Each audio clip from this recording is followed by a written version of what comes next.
Welcome back to the Myoforce blog. My name's Sam Barry. This is Kevin McCarthy. We're going to build off of the blog from last week and discuss a little bit more about the partner training with the Versus, starting from the ground up and doing pull pattern motions with the Versus and a trainer. So we're going to start with Kevin down in a seated position, similar to what we were doing last week with the push patterns. We're going to start with Kevin doing a row in seated position like so, with his legs fully extended and not being supported by anything in front of him. So he has to engage the hamstrings and work on getting the hips in a more of a tilt so that he's getting as much thoracic extension as possible with minimal lumbar extension, actually having as much of a natural lumbar curve as possible. So what I'm going to do is get Kevin set up to cue him in a tall seated position, and if he has the right hamstring mobility, I'm going to have him ask him to have his legs fully extended.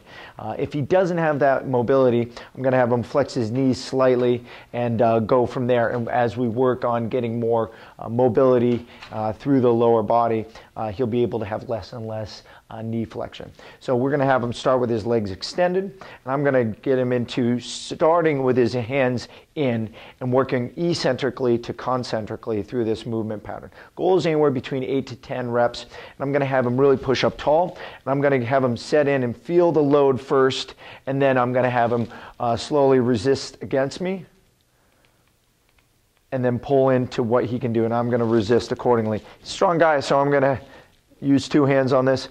With some of your newer clients or smaller clients, if you will, you can use one hand or work to their strengths.